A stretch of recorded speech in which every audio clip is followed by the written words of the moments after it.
ಬೆಳಗಾವಿ ಲೋಕಸಭೆ ಕ್ಷೇತ್ರದಲ್ಲಿ ಏನು ಚುನಾವಣಾ ಕಾವು ದಿನದಿಂದ ದಿನಕ್ಕೆ ಹೆಚ್ಚಾಗ್ತಾ ಇದೆ.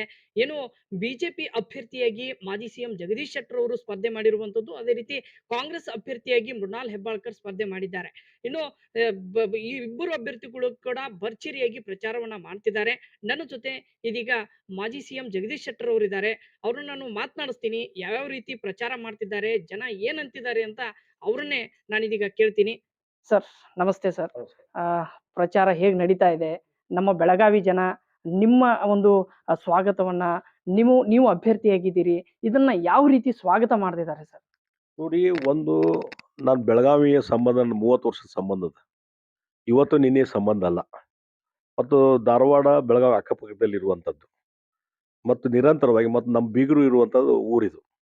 ಸುರೇಶ್ ಅಂಗಡಿ ಅವ್ರ ಜೊತೆ ಕೆಲಸ ಮಾಡಿದ್ದೀನಿ. ಅವ್ರ ಜಿಲ್ಲಾಧ್ಯಕ್ಷ ಇದ್ದಾಗ ನಾನು ಲೀಡರ್ ಆಫ್ ಅಪೋಸಿಷನ್ ಆಗಿ ಇಲ್ಲಿ ಇಡೀ ಜಿಲ್ಲೆಯಲ್ಲಿ ಓಡಾಟ ಮಾಡುವಂಥ ಕೆಲಸವನ್ನು ನಾನು ಮಾಡಿದ್ದೀನಿ. ಎಲ್ಲ ನಾಯಕರ ಜೊತೆ ಒಂದು ಉತ್ತಮ ಬಾಂಧವ್ಯ ಇದೆ. ಮತ್ತು ಲೀಡರ್ ಆಫ್ ಅಪೋಸಿಷನ್ ಕೆಲಸ ಮಾಡಿ ಈ ಭಾಗದ ಅಭಿವೃದ್ಧಿಗೆ ಅಸೆಂಬ್ಲಿಯಲ್ಲಿ ಹಲವಾರು ವಿಚಾರಣೆ ಎತ್ತಿದ್ದೇನೆ ಮತ್ತು ಈ ಭಾಗದ ಅಭಿವೃದ್ಧಿಗೆ ಹೆಚ್ಚು ಒತ್ತು ಕೊಡುವಂಥ ಕೆಲಸವನ್ನು ಮಾಡಿದ್ದೇನೆ. ಮತ್ತು ಸ್ಪೀಕರ್ ಇದ್ದಾಗ ಇಲ್ಲಿ ಸುವರ್ಣಸೌಧ ನಿರ್ಮಾಣ ಮಾಡಲಿಕ್ಕೆ ಆ ಜಾಗದ ಒಂದು ಪರಿಶೀಲನೆ ಮಾಡಿ ಅದು ಸೆಲೆಕ್ಟ್ ಮಾಡುವಂಥ ಕೆಲಸ ಮಾಡಿದ್ದು ಜಗದೀಶ್ ಶೆಟ್ಟರ್ ಅಧ್ಯಕ್ಷತೆಯಲ್ಲಿರುವಂಥ ಕಮಿಟಿಯವರು. ಮತ್ತು ಯಡಿಯೂರಪ್ಪ ಅವರು ಮುಖ್ಯಮಂತ್ರಿ ಇದ್ದಾಗ ನಾನು ಅವ್ರು ಕೂಡಿ ಅಡಿಗಲ್ ಪೂಜೆ ಮಾಡಿದ್ವಿ, ಭೂಮಿ ಪೂಜೆ ಮಾಡಿದ್ವಿ. ಆಮೇಲೆ ಮುಂದೆ 2012ರಲ್ಲಿ ಅದು ಸುವರ್ಣಸೌಧ ನಿರ್ಮಾಣ ಆದಾಗ ನಾನು ಮುಖ್ಯಮಂತ್ರಿ ಇದ್ದೆ. ಅವತ್ತು ಪ್ರಣವ್ ಮುಖರ್ಜಿ ಅವರು ರಾಷ್ಟ್ರಪತಿಯವರು ಕರೆಸಿ ಅದು ಉದ್ಘಾಟನೆಯನ್ನು ಮಾಡಿದೆ. ಹೀಗಾಗಿ ಇವತ್ತು ಸುವರ್ಣಸೌಧ ಅನ್ನುವಂಥದ್ದು ಏನು ವಿಧಾನಸಭೆ ನಡೆದ ಇದೆ, ಅದು ನಮ್ಮ ಕಾಲದಲ್ಲಿ ಆಯಿತು ಅನ್ನುವಂಥ ಒಂದು ಹೆಮ್ಮೆ ಇದೆ. ಅದಕ್ಕಾಗಿ ನನ್ನ ಹೆಚ್ಚಿನ ಕಾಂಟ್ರಿಬ್ಯೂಷನ್ ಇದೆ. ಆ ದೃಷ್ಟಿಯಿಂದ ಇವತ್ತು ಸಾಕಷ್ಟು ಈ ಕೋವಿಡ್ ಸಂದರ್ಭದಲ್ಲಿ ನಾವು ಉಸ್ತುವಾರಿ ಮಂತ್ರಿಯಾಗಿ ಕೆಲಸ ಮಾಡಿದ್ದೀನಿ. ಕೋವಿಡ್ ಸಂದರ್ಭದಲ್ಲಿ ಅದನ್ನು ನಿಯಂತ್ರಣ ಮಾಡಲಿಕ್ಕೆ ಏನೇನು ಪ್ರಯತ್ನ ಆಗಬೇಕು ಎಲ್ಲವನ್ನೂ ನಾನು ಪ್ರಯತ್ನ ಮಾಡಿದ್ದೀನಿ. ಈ ರೀತಿ ಬೇರೆ ಬೇರೆ ಅವಕಾಶಗಳು ಸಿಕ್ಕಾಗ ಈ R D P R minister ಇದ್ದಾಗ ಕುಡಿ ನೀರಿನ ಯೋಜನೆ ಜಾರಿ ತಗೊಂಬರುವಂಥದ್ದು ಮತ್ತು ಉತ್ತಮ ಗ್ರಾಮ ಪಂಚಾಯತ್ ಸೆಲೆಕ್ಟ್ ಮಾಡುವಂಥದ್ದು, ಈ ರೀತಿ ಹಲವಾರು ಕಾರ್ಯಕ್ರಮ ಮುಖಾಂತರ ಭಾಳ ದೊಡ್ಡ ಪ್ರಮಾಣದಲ್ಲಿ ಒಂದು ಬದಲಾವಣೆ ತರುವಂಥ ಕೆಲಸ ಇವತ್ತು ಈ ಭಾಗದಲ್ಲಿ ಮಾಡಿದ್ದೀನಿ. ಹೀಗಾಗಿ ಬೆಳಗಾವಿ ಜನ ಜಗದೀಶ್ ಶೆಟ್ಟರು ಅಂದರೆ ಎಲ್ಲರಿಗೂ ಒಂದು ಪ್ರೀತಿ ವಿಶ್ವಾಸದಿಂದ ನಾನು ಕರೀತಾರೆ. ಮತ್ತು ನನಗೆ ಆ ವಿಶ್ವಾಸ ನೋಡ್ತಾ ಇದ್ದೀನಿ. ಕಳೆದ 3-4 ದಿವಸದಿಂದ ಇಲ್ಲಿ ಪ್ರವಾಸ ಮಾಡಿದಾಗ ಆ ಅನುಭವ ಎಲ್ಲರಿಗೂ ಬರ್ತಾ ಇದೆ. ನಾನು ಇಲ್ಲಿ 27ನೇ ತಾರೀಕು ಎಂಟ್ರಿ ಆದಾಗನೇ ಭಾಳ ದೊಡ್ಡ ಪ್ರಮಾಣದಲ್ಲಿ ಜನ ಇವತ್ತು 10,000ಕ್ಕೂ ಹೆಚ್ಚು ಜನ ಸೇರಿ ನನ್ನನ್ನು ವೆಲ್ಕಮ್ ಮಾಡುವಂಥ ಕೆಲಸ ಆಯಿತು. ಅದ ನಂತರ ನಾನು ಬೇರೆ ಬೇರೆ ಬೆಳಗಾವಿ ನಗರದಲ್ಲಿ ಪ್ರವಾಸ ಮಾಡಿದ್ದೇನೆ ಮತ್ತು ಸವದತ್ತಿಯಲ್ಲಿ ಪ್ರವಾಸ ಮಾಡಿದ್ದೇನೆ ಮತ್ತು ಅದರ ಜೊತೆಗೆ ನಿನ್ನೆ ಗೋಕಾಕು ಅರಮಾವಿಯಲ್ಲಿ ಪ್ರವಾಸ ಮಾಡಿದಂಥ ಸಂದರ್ಭದಲ್ಲಿ ಭಾಳ ದೊಡ್ಡ ಪ್ರಮಾಣದ ಸಾವಿರಾರು ಸಂಖ್ಯೆಯಲ್ಲಿ ನಾನು ಎಲ್ಲೆಲ್ಲಿ ಹೋಗ್ತೀನಿ, ಕೇವಲ ದೇವಸ್ಥಾನ ಮಠ ಮಾನ್ಯಗಳಿಗೆ ಹೋಗುವಂಥ ಕಾರ್ಯಕ್ರಮ ಇದ್ದಾಗೂ ಸಹಿತ ನಾನು ಎಲ್ಲೆಲ್ಲಿ ಮಠ ಮಾನ್ಯಗೆ ಹೋಗ್ತೀನಿ ಅಲ್ಲಿ ದೊಡ್ಡ ಪ್ರಮಾಣದಲ್ಲಿ ಜನ ಸೇರಿದ್ದು ನೋಡಿದರೆ ಒಂದು ಬೆಂಬಲ ದೊಡ್ಡ ದೊಡ್ಡ ಶಕ್ತಿ ನಮ್ಗೆ ಸಿಗ್ತಾ ಇದೆ. ಒಂದು ಆತ್ಮವಿಶ್ವಾಸ ನನಗೆ ಬಂದಿದೆ. ಸರ್, ಈಗ ಕಾಂಗ್ರೆಸ್ ಅಭ್ಯರ್ಥಿಗಳು, ಕಾಂಗ್ರೆಸ್ ನಾಯಕರು ಜಗದೀಶ್ ಶೆಟ್ಟರ್ ಸಾಹೇಬರಿಗೆ ಬೆಳಗಾವಿಯಲ್ಲಿ ಅಡ್ರೆಸ್ ಇಲ್ಲ. ಅವ್ರು ನಮ್ಮ ಬೆಳಗಾವಿಯನ್ನ ಕರ್ಮಭೂಮಿ ಅಂತಾರೆ, ಹುಬ್ಬಳ್ಳಿಯನ್ನ ಜನ್ಮಭೂಮಿ ಅಂತಾರೆ. 6 ಸಾರಿ ಗೆದ್ದಂತ ಗೆಲ್ಲಿಸಿದಂತ ಹುಬ್ಬಳ್ಳಿ ಜನರನ್ನ ಬಿಟ್ಟು ಬೆಳಗಾವಿಗೆ ಬರೋದಕ್ಕೆ ಏನ್ ಕಾರಣ? ಅವ್ರು ಯಾಕೆ ಬಂದ್ರು ಅಂತೇಳಿ ಪ್ರಶ್ನೆ ಮಾಡ್ತಾರೆ ಸರ್. ನೋಡಿ, ಇವೆಲ್ಲ ಅವರು ನ್ಯಾಷನಲ್ ಇಶ್ಯೂ ಬಗ್ಗೆ ಚರ್ಚೆ ಮಾಡಲಿ. ಇಂಥ ಸಣ್ಣ ಪುಟ್ಟ ವಿಚಾರಕ್ಕೆ ನಾನು ವಿಚಾರ ಮಾಡಲಿಕ್ಕೆ ನಾನು ಹೋಗುದಿಲ್ಲ. ಬೆಳಗಾವಿಯ ಜನ ನನ್ನನ್ನು ಹೃದಯದಲ್ಲಿ ಇಟ್ಕೊಂಡಿದ್ದಾರೆ. ಬೆಳಗಾವಿ ಜನ ನನ್ನ ಹೃದಯದಲ್ಲಿ ಇದ್ದಾರೆ ಮತ್ತು ಬೆಳಗಾವಿ ಬಗ್ಗೆ ಸಾಕಷ್ಟು ಕೆಲಸ ಕಾರ್ಯ ಮಾಡಿದ್ದು ನಮ್ಮ ಮುಂದಿದೆ. ಇಡೀ ಬೆಳಗಾವಿಯ ಲೋಕಸಭಾ ಕ್ಷೇತ್ರ ನನ್ನ ಅಡ್ರೆಸ್ಸು ಅಂತ ನಾನು ಹೇಳ್ತೀನಿ. ಮತ್ತು ಒಂದು ಮಾತನ್ನು ಹೇಳ್ತೀನಿ, ಇವತ್ತು ಇಡೀ ಕರ್ನಾಟಕ ನನ್ನ ಕರ್ಮಭೂಮಿ, ಇಡೀ ಬೆಳಗಾವಿ ನನ್ನ ಕರ್ಮಭೂಮಿ, ಇಡೀ ರಾಜ್ಯದಲ್ಲಿ ನಾನು ಸುತ್ತ ಹಾಕಿದ್ದೇನೆ. ರಾಜ್ಯದ ಮುಖ್ಯಮಂತ್ರಿಯಾಗಿ ಪ್ರತಿಪಕ್ಷನಾಗಿ ಎಲ್ಲ ಕಡೆ ಸುತ್ತ ಹಾಕಿದ್ದೇನೆ. ಬೆಳಗಾವಿಗೆ ಹೆಚ್ಚಿನ ರೀತಿಯಲ್ಲಿ ನಾನು ಸುತ್ತ ಹಾಕಿದ್ದೇನೆ, ಪ್ರವಾಸ ಮಾಡಿದ್ದೇನೆ. ಹೀಗಾಗಿ 30 ವರ್ಷದ ಸಂಬಂಧ ಇದೆ.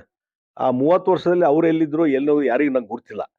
ಆದ್ರೆ ನಾನು ಪ್ರಾಮಾಣಿಕವಾಗಿ ಇಲ್ಲಿ ಕೆಲಸ ಮಾಡಿದ್ದೇನೆ.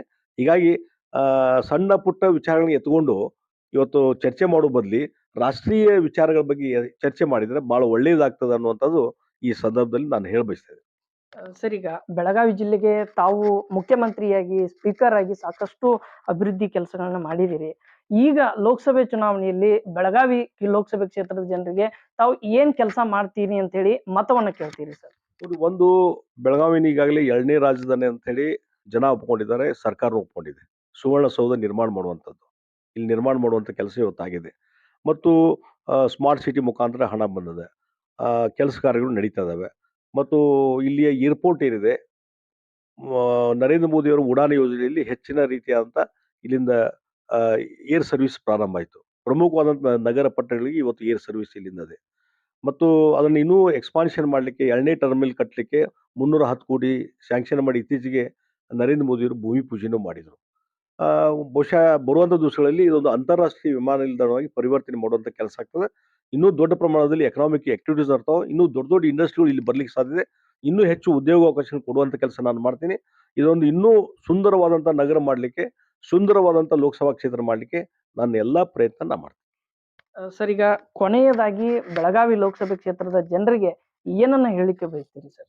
ನೋಡಿ, ಸಮಗ್ರ ಲೋಕಸಭಾ ಈ ಒಂದು ಬೆಳಗಾವಿಯ ಸಮಗ್ರ ಅಭಿವೃದ್ಧಿ ದೃಷ್ಟಿಯಿಂದ ಮತ್ತು ನರೇಂದ್ರ ಮೋದಿಯವರು 3ನೇ ಬಾರಿ ಪ್ರಧಾನಮಂತ್ರಿ ಆಗ್ಬೇಕಂತ ಇಡೀ 140 ಕೋಟಿ ಜನರ ಒಂದು ಆಶೆ ಇದೆ. ಆ ಆಶೆ ಈಡೇರಿಸಬೇಕಂದ್ರೆ ನಾವು ನೀವೆಲ್ಲ ಕೂಡಿ ನರೇಂದ್ರ ಮೋದಿಯವರ ಕೈಗಳನ್ನು ಬಲಪಡಿಸಬೇಕಾಗಿದೆ. ಅದಕ್ಕಾಗಿ ಬೆಳಗಾವಿಯ ಲೋಕಸಭಾ ಕ್ಷೇತ್ರದ ಎಲ್ಲ ಮತದಾರ ಬಾಂಧವರಲ್ಲಿ, ನಾಗರಿಕ ಬಂಧುಗಳಿಗೆ ನಾನು ವಿನಂತಿ ಮಾಡುವಂಥದ್ದು, ದಯವಿಟ್ಟು ಮೋದಿಯವರಿಗೆ ಬೆಂಬಲ ಕೊಡಿ, ಅವ್ರಿಗೆ ಶಕ್ತಿ ಕೊಡಿ, 3ನೇ ಬಾರಿ ಅವ್ರು ಪ್ರಧಾನಮಂತ್ರಿಯನ್ನಾಗಿ ಮಾಡಿ ಇನ್ನೂ ದೇಶದಲ್ಲಿ ಇನ್ನೂ ಹೆಚ್ಚಿನ ಒಂದು ಪ್ರಗತಿ ಅಭಿವೃದ್ಧಿ ಆಗ್ಲಿಕ್ಕೆ ಸಾಧ್ಯತೆ. ಅದೇ ರೀತಿ ಅದರ ಜೊತೆಗೂಡಿ ಬೆಳಗಾವಿನೂ ಒಂದು ದೊಡ್ಡ ಪ್ರಮಾಣದಲ್ಲಿ ಅಭಿವೃದ್ಧಿ ಆಗಲಿಕ್ಕೆ ನಾವೆಲ್ಲ ಕೈ ಜೋಡಿಸೋಣ. ನರೇಂದ್ರ ಮೋದಿಜಿಯವರ ಪ್ರತಿನಿಧಿಯಾಗಿ ನಾನು ಇಲ್ಲಿ ಸ್ಪರ್ಧೆ ಮಾಡಿದ್ದೀನಿ. ಇವತ್ತು ನಮಗೆ ಓಟ್ ಹಾಕುವುದಂದ್ರೆ ಮೋದಿಜಿಯವ್ರಿಗೆ ಓಟ್ ಹಾಕಿದಂಗೆ, ಬಿಜೆಪಿಗೆ ಓಟ್ ಹಾಕಿದಂಗೆ, ಅದರಿಂದ ಒಂದು ಹೊಸ ಬದಲಾವಣೆ ಆಗಲಿಕ್ಕೆ ಸಾಧ್ಯತೆ. ಅದಕ್ಕೆ ದಯವಿಟ್ಟು ನಮ್ಮನ್ನು ಬೆಂಬಲಿಸಿ ಅಂತ ಹೇಳಿ ನಾನು ವಿನಂತಿ ಮಾಡ್ತೀನಿ. ಬೆಳಗಾವಿ ಲೋಕಸಭೆ ಕ್ಷೇತ್ರವನ್ನ ಸಮಗ್ರವಾಗಿ ಅಭಿವೃದ್ಧಿಯನ್ನ ಮಾಡಲು ಮತ್ತು ಮತ್ತೊಮ್ಮೆ 3ನೇ ಬಾರಿ ನರೇಂದ್ರ ಮೋದಿ ಅವರನ್ನ ಪ್ರಧಾನಮಂತ್ರಿಯನ್ನಾಗಿ ಮಾಡಲು ನನ್ನನ್ನ ಆಯ್ಕೆ ಮಾಡಿ ಅನ್ನುವಂತ ವಿಶ್ವಾಸವನ್ನ ಜಗದೀಶ್ ಶೆಟ್ಟರ್ ಅವರು ಹೇಳಿರುವಂತದ್ದು. ನಾನು ಸಿದ್ದನಗೌಡ ಪಾಟೀಲ್, ETV ಭಾರತ, ಬೆಳಗಾವಿ.